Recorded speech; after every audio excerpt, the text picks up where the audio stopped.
Today I'm gonna take you on a tour of my classroom. I'm gonna show you what we've been working on, give you some tips for your classroom, and then also I wanna share with you how my students created a collaborative installation made out of fortune tellers. By the way, it is Friday and there's a full moon, so wish me luck.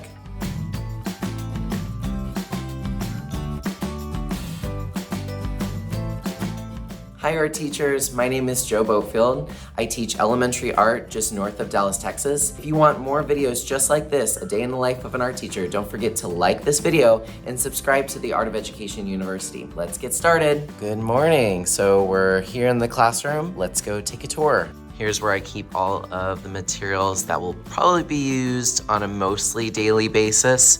So anything that the kids might need, especially the older ones, they can just grab. Over here I have the tables. Put the most commonly used tools on the table at all times. So we have crayons, there's sharpen eraser cup. A little dirty, but here are the labels just for our young ones so they know where everything goes.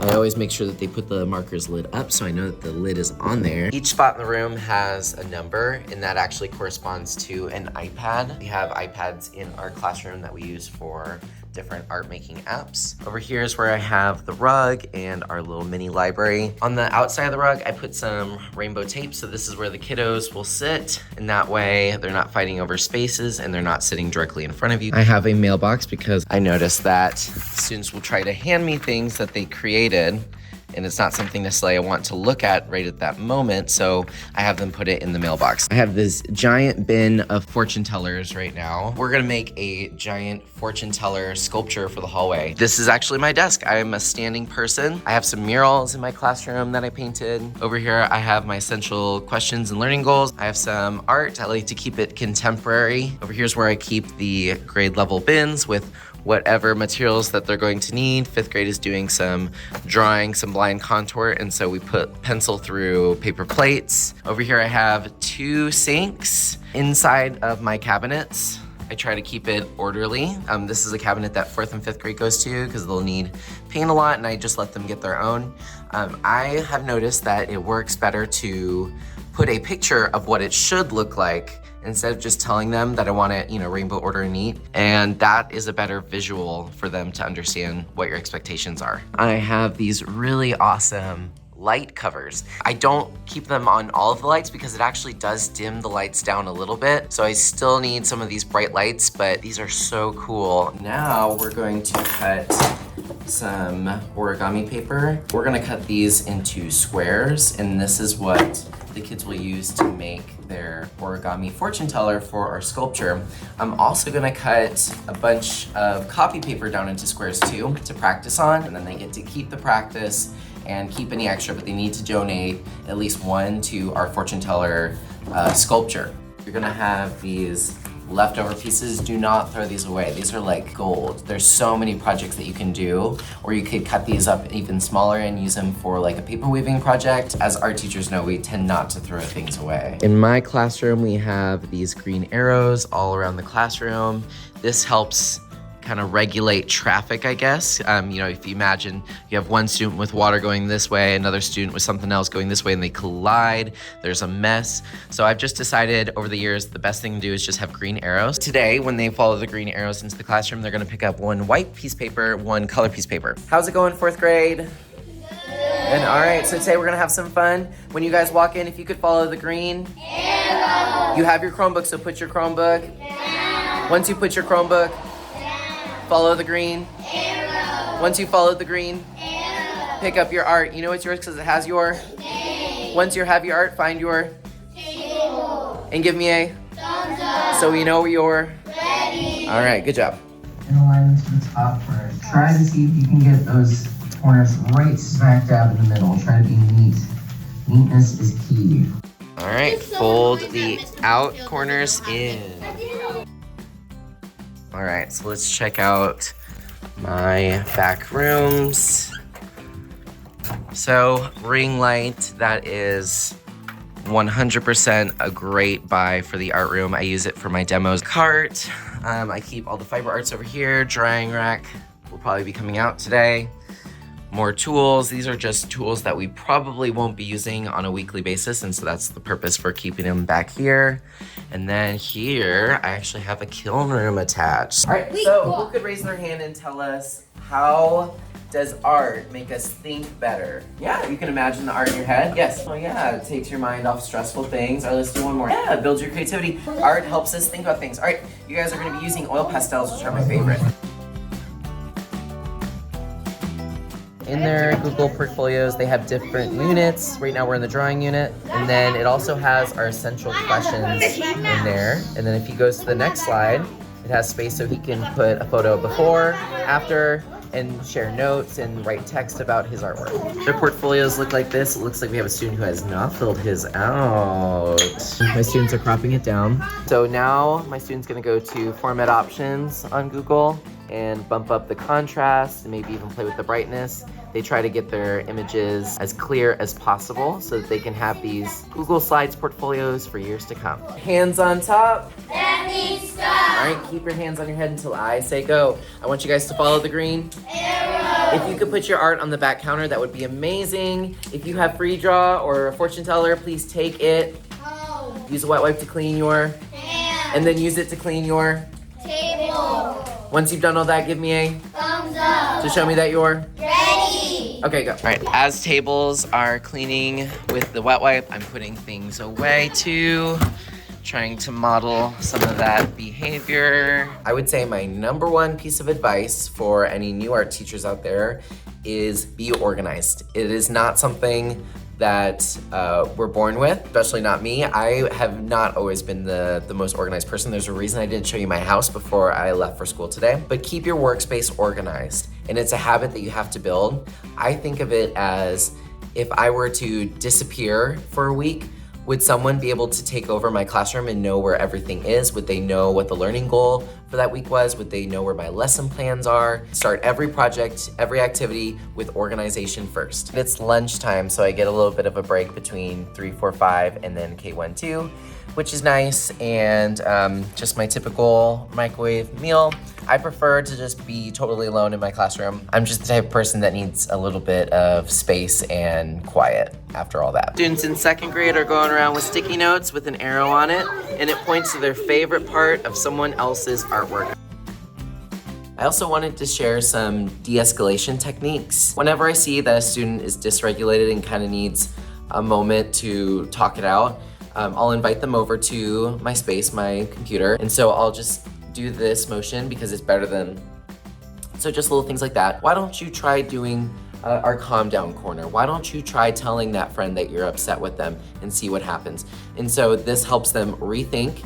I've been told that when students are feeling dysregulated and then they're in that heat moment, that they lose 30 IQ points. They really do need someone else to help and kind of guide them through their own thoughts. And then that can help them refocus and refresh themselves for the activity. Another thing with de-escalation is no matter what type of behavior you're seeing, acknowledge any feelings behind it. So if a student is mad, even if they're 5 years old and they're having a meltdown over the silliest thing, even though this problem might seem really silly and small to me, to you, it's your whole world crumbling down. That's what it feels like. And so acknowledge how a student's feeling. I see you're feeling sad. I see that you're feeling upset. I see that you're feeling blank. And just affirm that feeling is valid and what they're feeling is real. Over here I have my calm down corner. I've tried so many different toys and calm down tools. This is just what works for me. Poppets.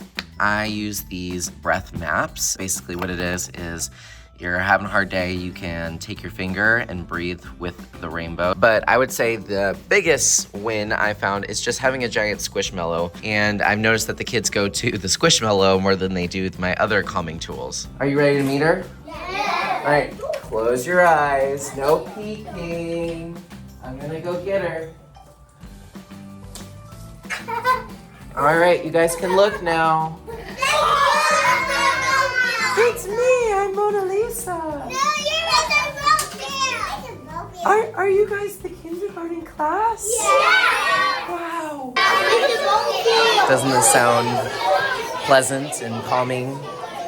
This is what kindergarten lining up to get ready to go home sounds like.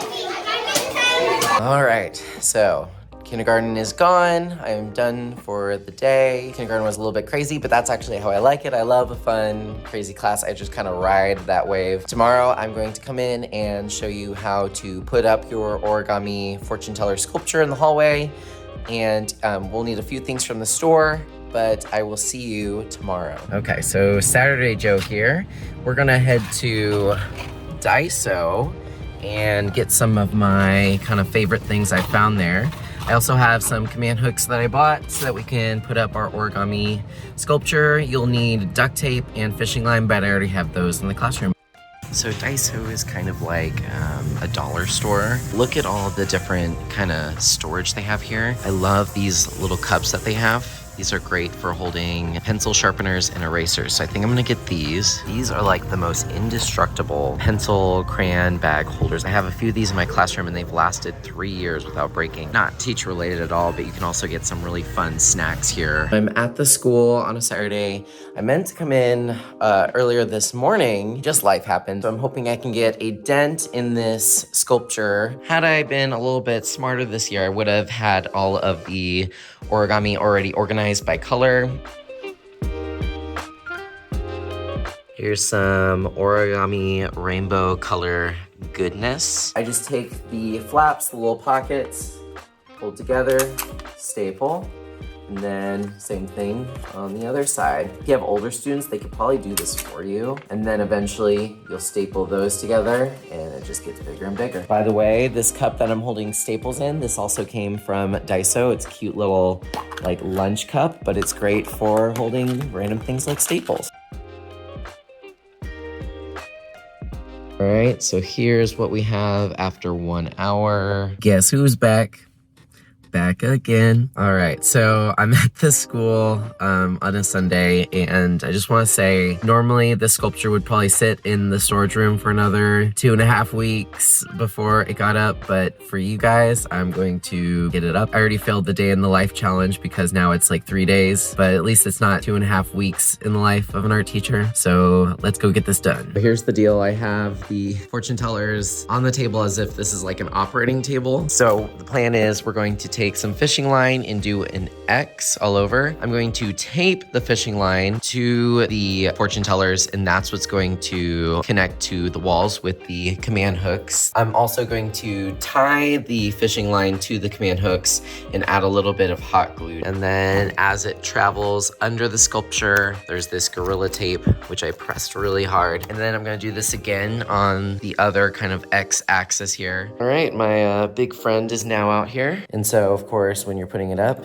use ladder safety. So I think it's the texture of the walls, but these command hooks keep popping off. So I'm gonna try doubling up. So command hooks are no longer working.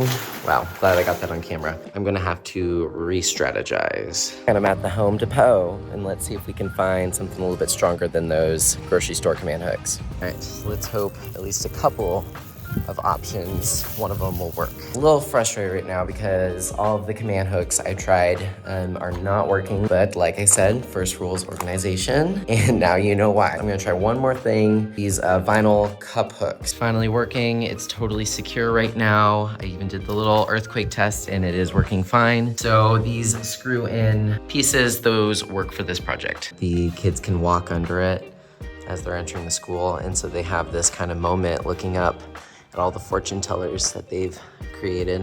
All right, well, I am looking a hot mess. You can see the sweat coming down my neck. Isn't that beautiful? I learned a lot today. I learned what is physically possible and what is not physically possible. I hope you enjoyed this origami sculpture that my students and I collaborated on, and I hope you have an amazing day. Don't forget to like this video and subscribe to the Art of Education University's channel. Bye.